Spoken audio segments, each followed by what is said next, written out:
그래서 저희 지난 시간에는 여기 오늘 웨비나 참여하신 분들의 대부분이 솔리드웍스 혹은 솔리드웍스 시뮬레이션을 사용하고 계신 고객분들도 있으실 거고요.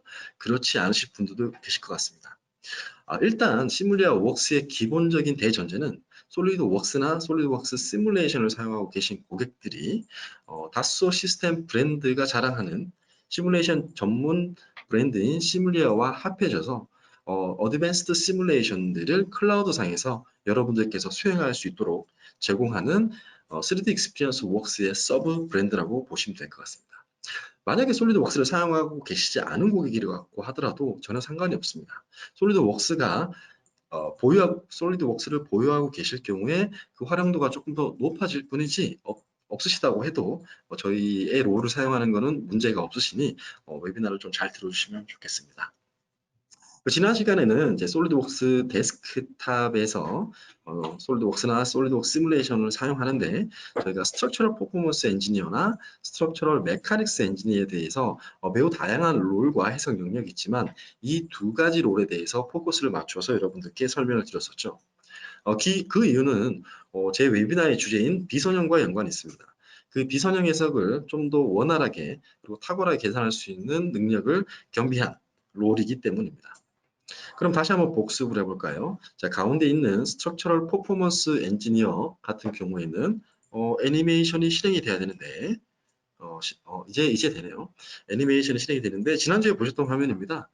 스트럭처럴 퍼포먼스 엔지니어는 아바쿠스 솔버가 제공하는 임플리시트 기반의 정적 해석이나 동적 해석, 진동 해석, 멀티 스텝 혹은 선형 동적 해석 이런 것들을 제공하고 있죠. 지난주에는 제가 영상을 통해서 여러분들께 두 가지 데모를 보여드렸습니다. 어떤 것이냐면 우측 상단에 보면 클립을 삽입하는 해석인데요.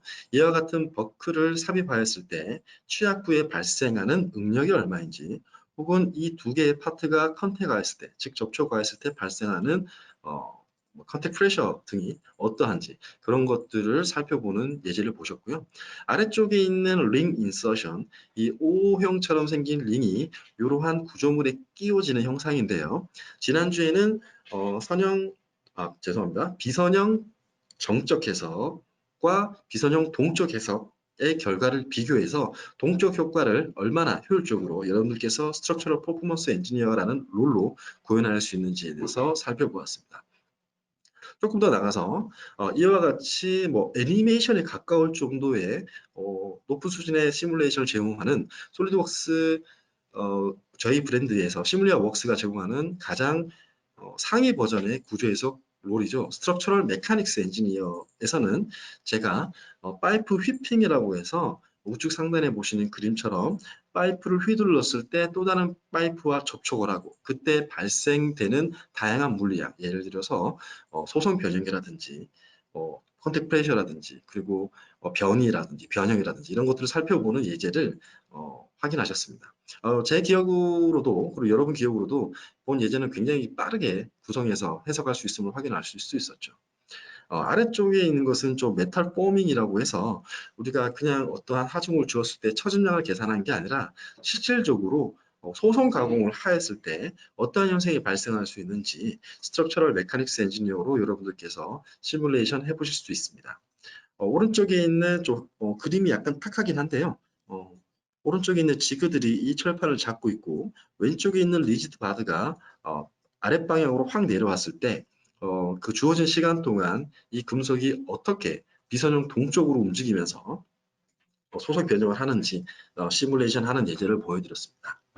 특히 스트럭처럴 메카닉스 엔지니어 같은 경우에는 임플리시트가 아닌 익스플리시트 기반의 비선형 동적 해석 기능을 지원하기 때문에 짧은 시간에 발생하는 충격이나 낙하 그리고 굉장히 비선형성이 높은 문제를 해결하는데 매우 탁월하다고 말씀드릴 수 있습니다.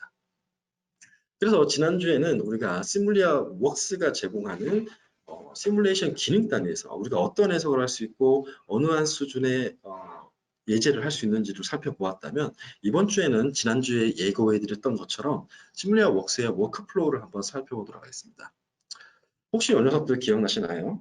지난주에 나타났었던 두 마리 토끼인데 왼쪽에 있는 토끼는 이렇게 주장이 있었습니다. 데이터 관리, 협업, 굉장히 중요하긴 하지만 나는 해석 도끼로서 시뮬레이션 기능이 더 중요하다고 생각한다. 라고 이야기했었죠. 따라서 지난주에는 시뮬레이션 기능 단에서 살펴봤는데 오른쪽에 있는 토끼의 말도 좀 일리가 있습니다. 시뮬레이션도 매우 중요하지만 우리가 클라우드 상에서 어차피 일을 할 거면 협업과 관리에 대해서도 포커스를 맞춰야 된다고 이야기하고 있습니다. 따라서 오늘은 난 클라우드에서 비선형 해석한다 두 번째 시간으로서 강력한 시뮬레이션 기능보다는 협업과 관리 중심의 그 흐름을 한번 살펴보도록 하겠습니다. 지난주에 보셨던 슬라이드인데요. 우리가 협업에서 해석, 자들이 약간 한 발짝 멀리 떨어져 있다고 말씀드렸습니다. 왜냐하면 각자의 영역이 있다는 편견과 어떤 CAD나 엔지니어링 시스템상의 제약도 있을 수도 있고요. 업무 프로세스가 상충될 수도 있고 각기 다른 일정 등 다양한 이유에 의해서 시뮬레이션은 협업의 중심이 서지 못했고 마찬가지로 바꾸고 이야기하면 설계를 아시는 분들도 시뮬레이션과 협업이 되지 않기 때문에 협업의 중심에 서지 못했다고 저는 생각합니다. 그러면 우리가 3D 익스피리언스 플랫폼, 즉 3D 익스피리언스 웍스의 시뮬리아 웍스를 통해서 어떻게 여러분들께서 협업을 할 수 있는지 제가 오늘 영상 데모를 통해서 다시 한번 보여드리도록 하겠습니다. 자, 그래서 이 토끼의 말을 한번 구현해 보도록 하죠. 자, 바로 본론으로 들어가서 워크플로우 시나리오를 이렇게 도식화해서 보여드리겠습니다. 자, 왼쪽에 프로젝트 리더가 있는데요. 프로젝트를 생성하고 각 업무의 담당자를 배정합니다. 저희 웨비나 시리즈 두 번째 시간에 난 클라우드에서 프로젝트 관리한다 라는 내용을 보셨다면 한층 더 이해가 쉬우실 텐데요. 이 프로젝트 리더가 오른쪽에 있는 메카니컬 디자이너나 혹은 여기 있는 시뮬레이션 엔지니어에게 업무를 할당할 수가 있겠죠. 자, 저 프로젝트 리더는 좀 빼고요. 자, 메카니컬 디자이너들이 어떤 일을 하는지 한번 살펴보겠습니다. 저는 설계에 대해서 깊은 지식을 갖고 있지 않기 때문에 어떠하다고 말씀드리긴 어렵겠지만 저 주변 분들께 여쭤보니까 디자인을 굉장히 복잡하지만 이 복잡한 디자인을 여러 개의 하부 서브 어셈블리로 만들고 난 다음에 각자 모델링하고 그거를 더한다. 그런 개념으로 여러분들께서 업무를 하실 것 같아요. 이런 경우에는 우리가 한 번에 디자인을 해서 원하는 디자인이 나오면 좋겠지만 그렇지 않습니다. 디자인을 변경할 때도 있고요. 디자인을 변경할 뿐만 아니라 그것에 대한 리비전을 업데이트할 수도 있고요. 그 리절트를 쉐어해 가면서 다른 사람과의 업무적인 간섭은 없는지 또 체크를 해야 되겠죠. 자, 이러한 디자인 워크플로우가 계속 루프가 돌아가고 있죠.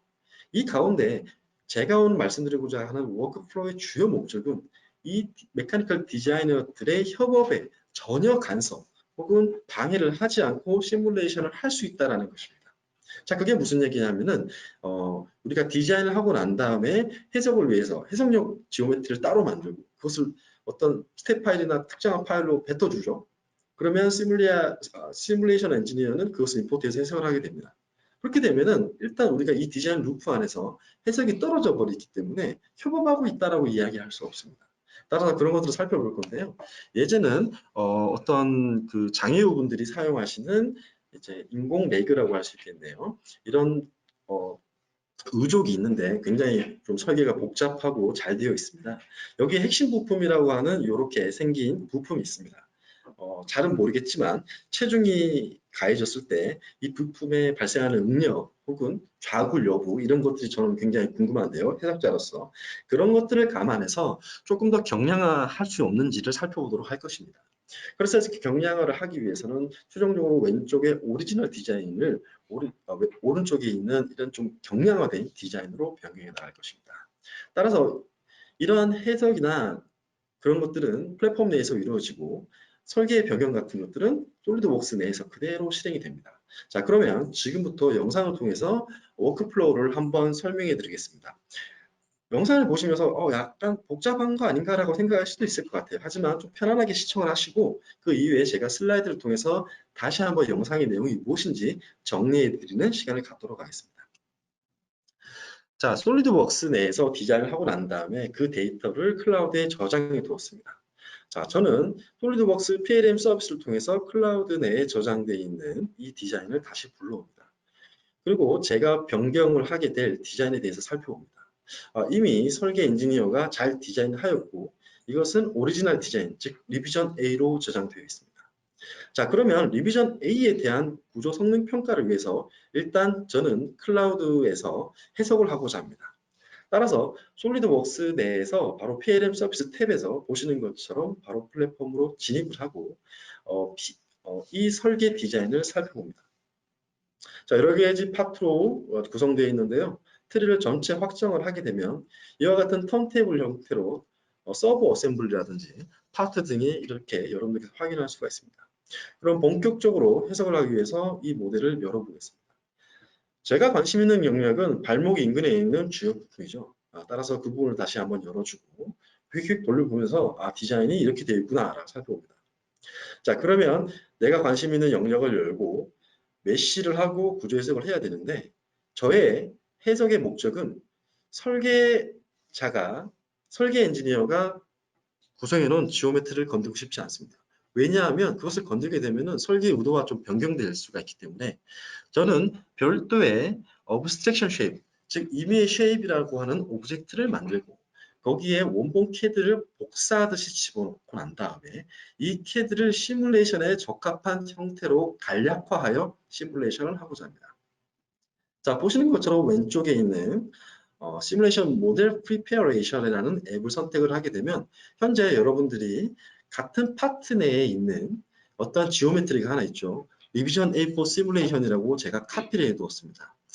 이것을 저희가 좀 간소화할 건데요. 간소화하는 목표는 여러분들께서 잘 알고 계시다시피 이와 같은 작은 홀 혹은 챔퍼, 라운드 같은 경우는 실제로 시뮬레이션의 결과에는 영향을 주지 않음에도 불구하고 시뮬레이션 해석 모델을 구성하는데 큰 골칫거리가 되거나 나중에 계산 결과에 에러를 도출할 수 있는 가능성이 있기 때문에 제거해 주는 것이 좋습니다.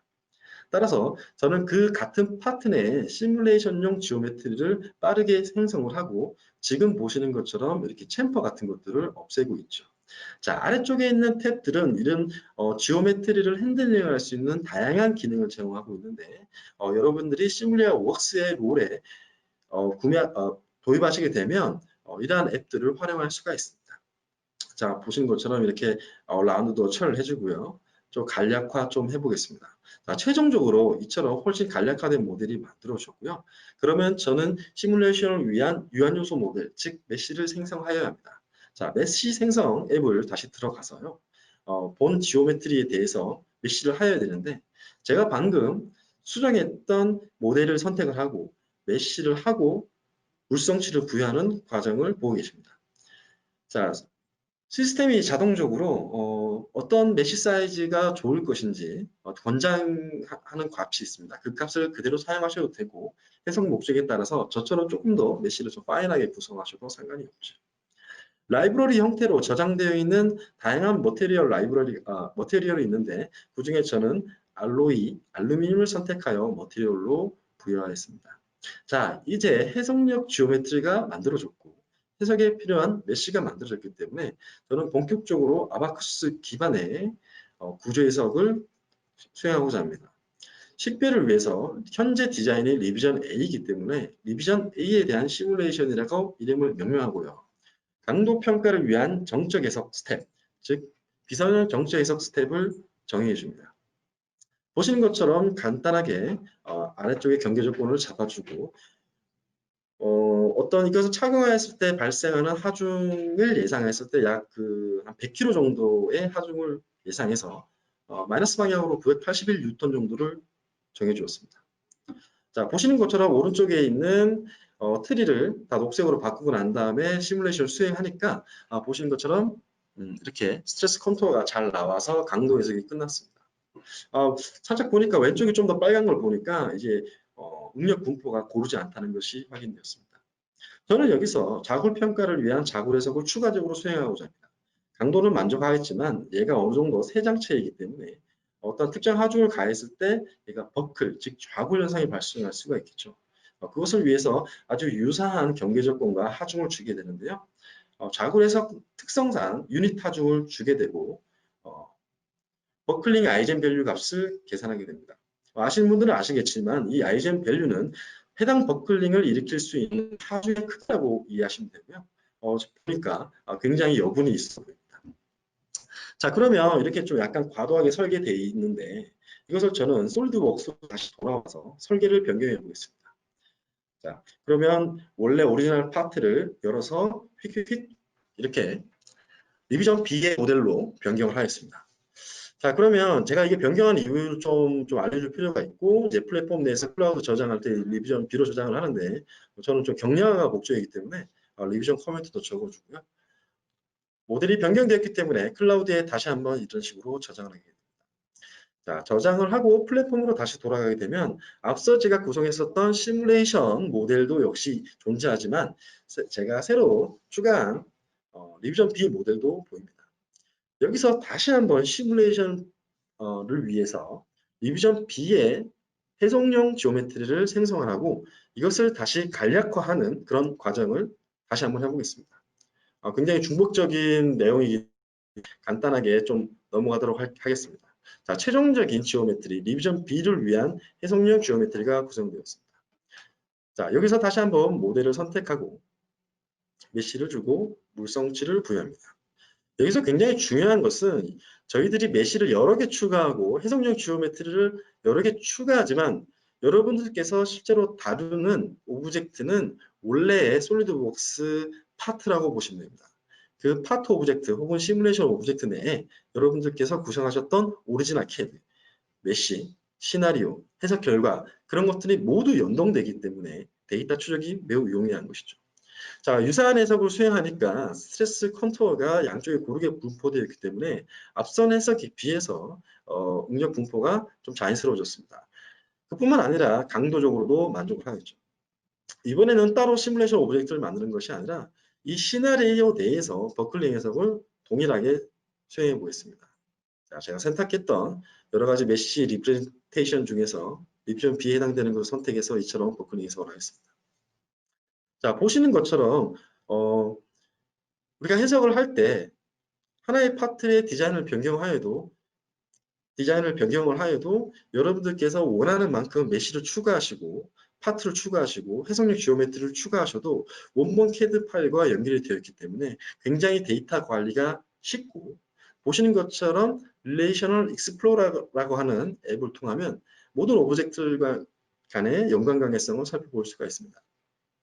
한편 프로덕트 스트럭처 에디터라는 앱을 사용하게 되면 여러분들이 웹상에서 실제 디자인과 리비전별 디자인 변경이 어떻게 되는지도 확인해 볼 수가 있습니다. 가장 중요한 것은 이거죠. 제가 시뮬레이션을 2번에 걸쳐 많이 하고 지오메트리를 변경하였음에도 불구하고 설계자 입장에서는 본인의 디자인에 대한 어떠한 변경도 이루어지지 않았다는 것입니다. 따라서 설계자는 이 부분을 디자인을 발리데이션을 해줘 라고 해석자한테 이야기하고 난 다음에 본인의 업무만 계속 수행하면 되는 그러한 워크플로우를 구성하고 있습니다. 자, 8단계로 다시 한번 살펴보도록 하겠습니다. 디비전 A에 오리지널 디자인이 있습니다.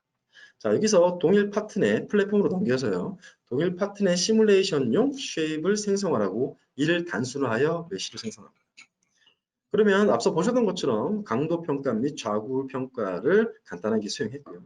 솔리드웍스로 다시 돌아와서 디자인을 변경하고 난 다음에 이것을 리비전 B로 변경해 줍니다. 이때 시뮬레이션용 쉐입에서 다시 한번 리비전 B에 대한 쉐입을 생성해 주고요. 메시를 하고 해석을 하게 됩니다. 자, 여러분들이 평소에 보셨던 시뮬레이션 절차와 비슷하다고 생각하십니까? 그렇지 않습니다. 디자인 변경 사항, 해석력 형상, 요소, 시나리오, 결과 모두 유지 및 추적이 관리 가능한 플랫폼 내 오브젝트 형태로 저장되어 있기 때문에 실제로 사용해 보시게 되면 설계자와 해석자 모두 만족할 수 있는 워크플로우를 구성할 수가 있는 것이죠. 만약에 이게 복잡하다. 그리고 나는 이 쉐입을 단순하고 싶지 않다라고 생각하시는 분들은 이런 식으로 진행하시면 됩니다. 리비전 A 디자인이 있고요. 바로 유한 요소 모델을 구성을 하고 시뮬레이션을 하게 되죠. 다시 솔리드웍스로 돌아가서 디자인을 변경하게 되면 앞서 구성했었던 FE 모델이나 시나리오들이 자동으로 글로벌 모델 업데이트가 되기 때문에 별도의 구성할 필요 없이 자동적으로 생성이 되고 바로 해석의 결과를 확인할 수가 있습니다. 만약 여러분들께서 솔리드웍스 시뮬레이션을 사용하고 계실 경우에는 어떻게 될까요? 시뮬레이션을 사용하고 계실 경우에는 시뮬레이션에서 설정한 해석 모델, 해석 시나리오, 그런 설정들이 바로 이러한 유한 요소 모델 구성 단계로 바로 전달이 되기 때문에 별도의 시나리오 구성 없이 바로 해석을 진행할 수도 있습니다. 이처럼 다양한 워크플로우를 제공하고 있기 때문에 이 웨비나를 보고 계신 뭐 설계자분들이나 해석자분들의 실정에 맞게 구성하셔서 활용하시면 됩니다. 자, 여기 앞서 보셨던 이 모델 간소화를 제외한 워크플로우를 보시면 오른쪽에 있는 디자인이 오리지널이고요. 왼쪽에 있는 것이 변경된 디자인인데 단순히 글로벌리 업데이트를 하게 되면 바로 여러분들이 재해석을 할 수 있을 뿐만 아니라 플랫폼 내에서 이전 버전의 결과와 이렇게 듀얼로서 결과를 확인할 수도 있습니다. 자, 그럼 워크플로우에 대해서 좀 살펴보았고요. 저 남는 시간에는 지난주에 하다 못한 얘기, 시뮬리아 웍스의 추가 기능에 대해서 설명을 드릴 건데요. 굉장히 중요한 내용들입니다. 바로 메쉬와 머티리얼 칼리브레이션이라는 기능에 대해서 살펴보도록 하겠습니다. 자, 우리가 시뮬레이션을 수행하기 전에 가장 먼저 중요하게 생각해야 될 것은 해석 모델을 어떻게 퀄리티 있는 모델을 구성할 것인지가 매우 중요하죠. 사실 솔리드웍스 시뮬레이션은 이와 같이 앞에서 보고 계시는 이러한 육면체 요소, 헥사 모델을 생성할 수가 없었습니다. 하지만 저희 시뮬리아 웍스 포트폴리오는 아바쿠스 기반으로 되어 있기 때문에 아바쿠스 CA의 파티셔닝 기능을 그대로 가져와서 보시는 것처럼 이와 같은 헥사 모델을 빠르고 정확하게 구현할 수가 있습니다. 현재 메시 때문에 보이진 않는데 저희들이 모델 준비 앱을 통해서 이것들을 파티션을 하게 되면 자동적으로 다 머징이 되도록 메시가 형성이 되는 것이죠. 왼쪽에 있는 것은 파트고요. 오른쪽에 있는 것은 어셈블리 모델인데 제가 다 구성을 해보았는데 그러면 이런 생각하실 거예요. 좀 큰 모델은 어떠한가? 굉장히 좀 복잡한 큰 모델 같은 경우에도 마찬가지로 매우 빠르게 고품질 요소를 구성할 수가 있습니다. 이 메시는 제가 생성했는데 한 2시간이 채 걸리지 않았음에도 불구하고 이와 같은 어셈블리 모델을 구성할 수 있었습니다. 지오메트리 단순화에 대해서 다시 한번 살펴볼까요? 왼쪽에 있는 캐드 모델이 있고 오른쪽에 있는 유한 요소 모델이 있습니다. 자세히 살펴보시면 왼쪽에 약간 검은색이라서 정확히 안 보일 수도 있겠지만 굉장히 지저분하게 되어 있습니다. 자, 이런 것들은 해석에 어떤 영향도 미치지 않기 때문에 소구를 해줘야 되는 것이죠. 그러면 원래 우리가 사용했었던 솔루션 같은 경우는 이 캐드 디자인을 수정하라고 그것을 스텝 파일이나 다른 파일 형태로 저장을 해서 임포트해서 메시를 생성해줘야 되지만 앞서 소개해드렸던 워크플로우를 통해서 여러분들은 원본 캐드와 바로 연결된 상태에서 이와 같은 고품질 요소를 구성할 수가 있습니다. 자, 여기서는 메쉬 오브 어셈블리 오브 메쉬라고 하는 매우 중요한 개념을 좀 더 소개하고자 합니다. 자, 여러분들께서 가운데 보고 계신 이 아이콘은 여러분들이 설계하신 디자인의 탑 어셈블리라고 합니다. 자, 누군가가 저한테 이렇게 얘기를 해요. 자, 이 어셈블리를 해석하라 라고 얘기하면 네, 알겠습니다 라고 대답하고 저는 메쉬를 구성해서 해석을 하면 됩니다. 전혀 문제가 없죠. 하지만 이렇게 한번 보시겠습니다.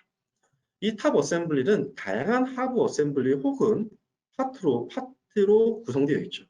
그러면 저는 여기서 각 파트별로 메쉬를 하고 그 메쉬를 합하여 전체 탑 어셈블리에 대한 메쉬를 구성합니다.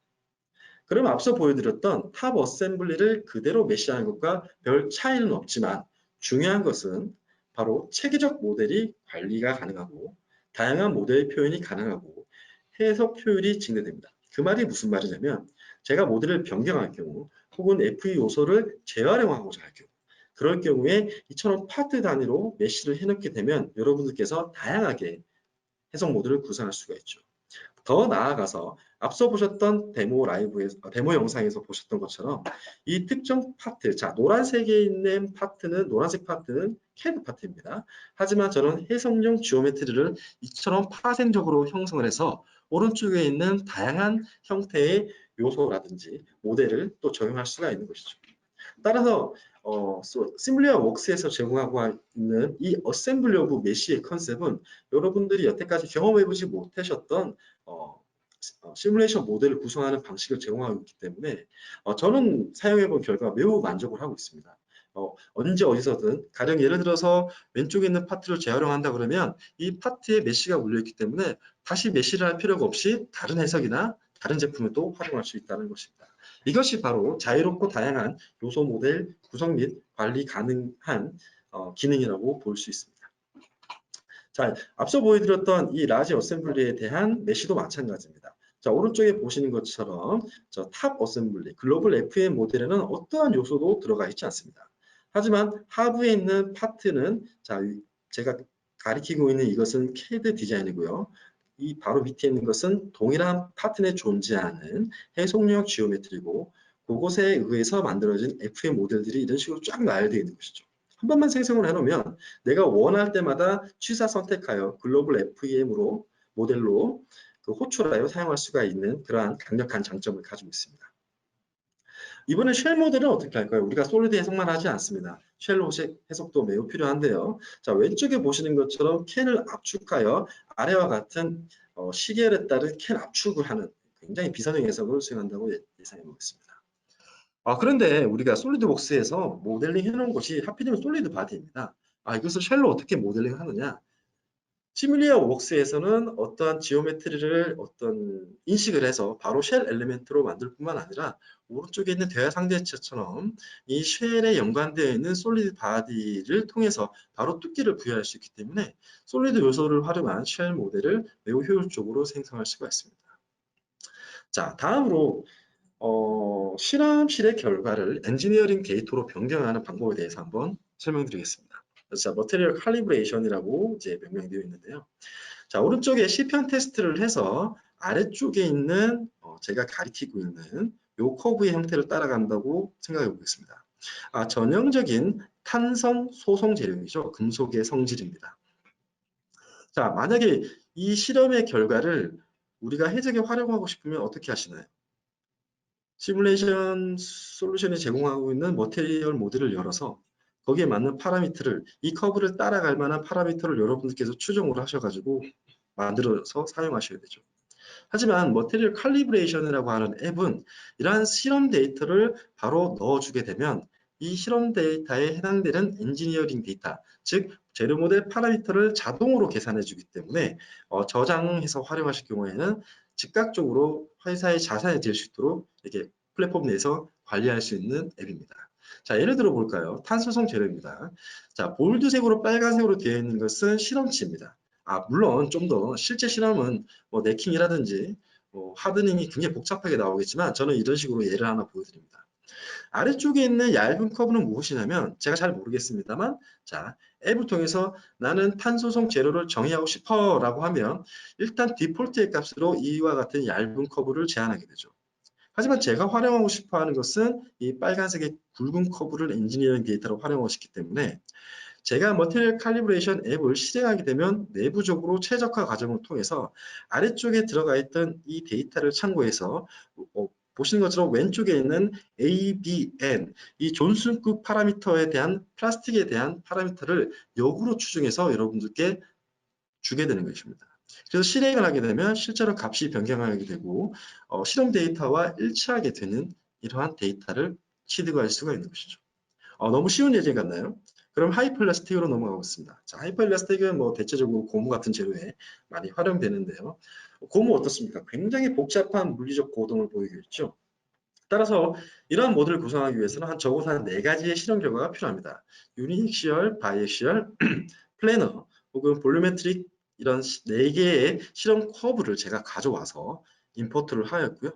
마찬가지로 머테리얼 칼리브레이션 앱을 실행하게 되면 보시는 것처럼 실험 결과에 따라가는 커브를 형성하고 그 커브에 해당되는 파라미터들을 역으로 도출해 주기 때문에 여러분들은 이 도출된 파라미터를 바로 저장해서 엔지니어링 데이터로 활용하시면 됩니다.